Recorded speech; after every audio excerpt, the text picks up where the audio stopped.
English Leap Podcast. From Speak English with Class. Hey there, English learners. Welcome back to the English Leap Podcast, your go-to podcast for learning English the fun, natural way and improving all areas of your life. I'm Erin. And I'm Evan. We're so excited to have you with us today. Whether you're new here or you've been listening for a while, we've got a great episode lined up for you. Absolutely. Let me ask you something. What do you think is the one thing that can make or break your success? Whether it's learning English, staying fit, or reaching any goal? That's an interesting question. Let me guess. If there's one thing that truly determines success, it has to be self-discipline. It's what keeps us moving forward, even when motivation fades. You're absolutely right. And now that you mention it, I've been struggling with self-discipline lately. I've been falling behind on some personal goals and, to be honest, feeling a bit undisciplined. I can totally relate. We all have those moments where we set big goals and then struggle to stick with them. What's been going on for you? Well, for example, I've been wanting to exercise more, but the days when I need to work out always seem to clash with my Netflix binge sessions. I just can't seem to keep the momentum going, and I keep thinking, I'll start tomorrow. The classic "I'll start tomorrow" syndrome. We've all been there. But hey, this is exactly why we're talking about self-discipline today. Because without it, we end up procrastinating and losing sight of our goals. Exactly. So, in today's episode, we're going to break down how to build self-discipline, why it's crucial for success, and how we can stay motivated even when things get tough. Yes. And the best part? We've got some practical tips to share that'll help you stay disciplined in both your English learning and other areas of your life. And, as always, we've got a special treat for you. Our free PDF guide for today's episode, which includes key takeaways, comprehension questions, and grammar exercises. You can use it to reinforce what you learned today and keep improving your discipline and English. And don't forget, we'll also be introducing some new intermediate-level vocabulary throughout the episode. These words and phrases will help you sound even more natural when you speak English, and we'll be breaking them down in Charlotte's vocabulary section later on. So, stick around, because this episode is packed with practical insights that will help you build self-discipline and take your English skills to new heights. That's right. Whether you're looking to build better habits, improve your speaking confidence, or just get better at staying focused, this episode is for you. All right, let's get started with today's topic, how to build self-discipline and stay consistent on the path to success. Let's kick things off with the first tip. Start with tiny habits. If you're aiming to build self-discipline, focusing on small, manageable habits is a great way to begin. I can totally relate to this. Every year I set huge goals, like working out for an hour every day or eating perfectly. And every year, by mid-January, I'm already overwhelmed and burned out. It's frustrating because I can't keep up with such big expectations. Oh, I know exactly what you mean. New Year's resolutions can be so tempting, but they can also lead to burnout if we try to do too much at once. The key is to start small and build momentum. Exactly. I've realized that when I focus on tiny habits, like committing to just 5 minutes of exercise each day, I'm more likely to stick with it. It feels more manageable, and over time, it builds up. That's it. Tiny habits, done consistently, help you build momentum.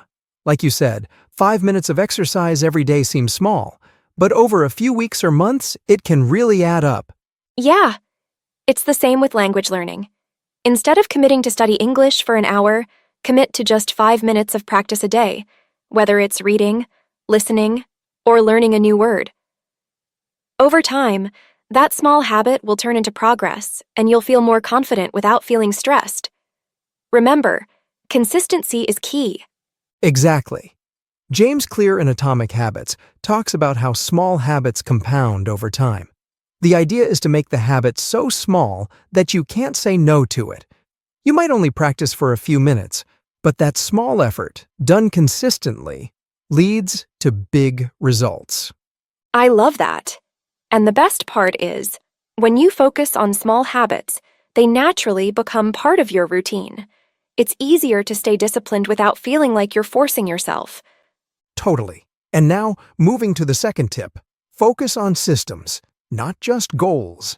Goals are great, but they don't always lead to success without a clear system to back them up. I've definitely made that mistake. I'd set big goals like, I want to lose 30 pounds in 3 months. But without a system in place, I just couldn't keep up. I'd start strong, but then get discouraged when I didn't see quick results. Exactly. That's where systems come in. A system is a series of small daily actions that get you closer to your goal. Ah, I see. So instead of focusing on the outcome, our listeners should focus on creating a system for success. For example, they can practice English for just 10 minutes every morning or listen to English podcasts during their commute. By making these small, consistent habits a part of their daily routine, they'll start seeing big results over time. Yes, and once your system is in place, it becomes automatic. You don't have to rely on motivation. You just follow the routine, no matter how small it seems. I like that. When I focus on building a routine, I'm not stressing about the end goal, just about following through with the system I've set up. Exactly. Systems are what keep you on track. With the right system in place, you're less likely to burn out or give up because your actions become consistent and automatic. Right. It's like creating a path that leads you to your goal without all the bumps and detours. Once the system is in place, it becomes second nature. Exactly. And that leads us to the next tip. Make habits attractive. If you make a habit fun, sticking with it becomes a whole lot easier. I totally agree. When I started exercising, I used to dread it, but then I started making it enjoyable. I'd listen to my favorite music or watch a funny TV show while stretching. Suddenly, working out wasn't such a chore. Exactly. The same approach works for English practice. If you find ways to make it enjoyable, like watching an exciting English show or treating yourself after a study session, it makes the process so much more fun. That's a great idea. If our listeners reward themselves after practicing English, like with a small treat or a fun activity, it'll keep them motivated. It's like bribing yourself to learn, but in a good way. Haha. Well, who doesn't love a little self-bribery? Positive reinforcement is powerful. When you pair good habits with rewards, it makes it more likely you'll stick with them. Your brain loves rewards, and it'll strengthen the habit over time. So, making habits attractive by pairing them with rewards means I'm more likely to stick to my goals, whether it's fitness or language learning. Who knew being disciplined could involve snacks and TV? Right. Discipline doesn't have to be a boring task. And that leads us to the next tip, designing your environment for success. The truth is, your surroundings can either help or hurt your discipline. Oh, I can definitely vouch for that. When my desk is cluttered or I've got snacks all around me, I get distracted really quickly. Haha, like a setup for disaster. If your environment doesn't support your goals, it's way too easy to give in to distractions. Exactly. That's why I've started keeping my workout clothes right by my bed and my gym bag near the door. That way, I'm reminded to exercise first thing in the morning. I also moved the snacks away from my desk to avoid temptation and stay focused. Smart move. The key is to make it easier to follow through and harder to procrastinate. Exactly. Same thing goes for English learning too. For all of you learning English, make your environment work for you. Keep your study materials visible and accessible, whether it's books, apps, or flashcards. Make sure they're within reach. Out of sight, out of mind, right? Right. And don't forget, the people around you matter too. Surround yourself with people who support your goals. If your friends are cheering you on, it's a lot easier to stay disciplined. Well, unless your friends are distracting you with cake. But that's a different story. True. And speaking of distractions, that's where managing your willpower and energy comes in. Willpower is like a muscle. It gets weaker the more you use it. Oh, I totally feel that. By the end of the day, I've used up all my willpower, and I'm just trying to resist the urge to binge watch Netflix. Haha, I hear you. That's why it's important to manage your energy wisely. Do your most important tasks, like studying English or exercising, when you're feeling your best, usually earlier in the day. Right. So for me, if I exercise in the morning, I'm more likely to stick with it. But by the evening, I don't have the energy to force myself to work out. Exactly. And for English learners, find your peak energy time and use it for focused practice. Whether it's reviewing vocabulary, speaking, or listening, do it when you're feeling sharp to make the most of your energy. Totally. And another tip is automating decisions. The fewer decisions you have to make, the more energy you'll have for the things that really matter, like learning or working out. Exactly. Automating your decisions helps you conserve mental energy for the big stuff. Now, once you've set up your systems, having someone to hold you accountable can take it to the next level. Social support is key to boosting your self-discipline. I completely agree. When I have a workout buddy or a friend checking in on me, I'm way more likely to stay on track with my exercise routine. Exactly. The same goes for English learners. Whether it's a language partner, a study group, or even just a friend who checks in on your progress, having someone hold you accountable can make a huge difference.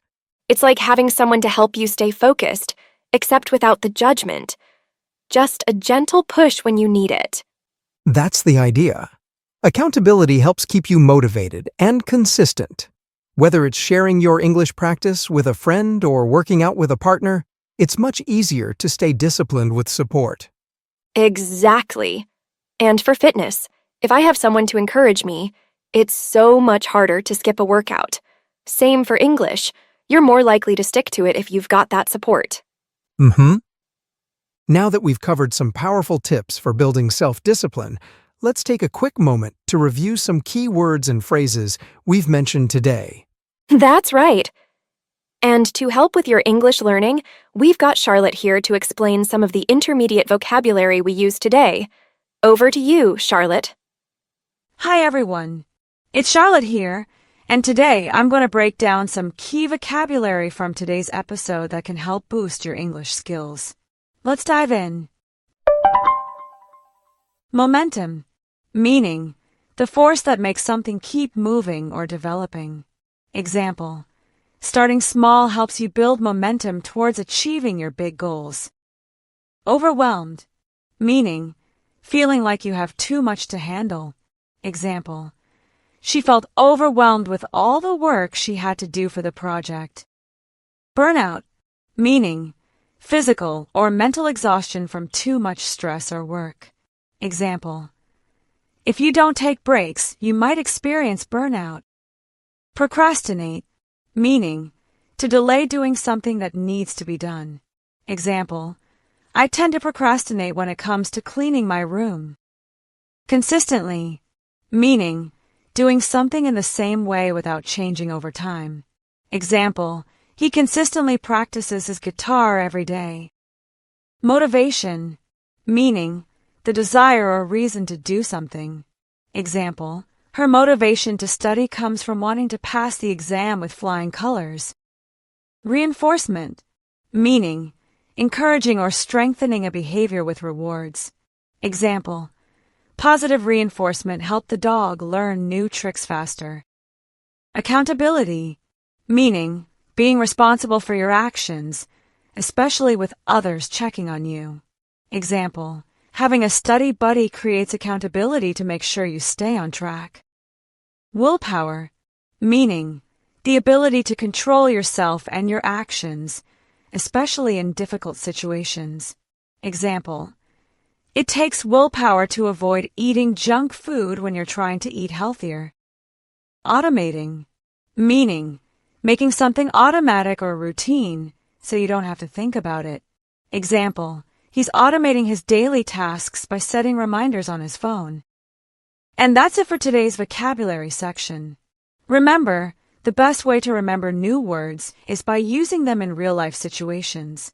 Try to include these words in your conversations or writing to reinforce your learning. Thanks, Charlotte. Those vocabulary tips are always helpful. Absolutely. And now it's time to wrap up. Thanks for tuning in to another episode of the English Leap podcast. Remember to keep those tiny habits in place, stay consistent, and make your environment work for you. And, of course, reward yourself along the way. Good habits don't have to be boring. Make them fun. We'll catch you in the next episode. Keep learning and keep improving. Until then, take care. Your progress doesn't end here. To continue advancing your English skills, click on the next video or explore the additional videos we've thoughtfully selected for you.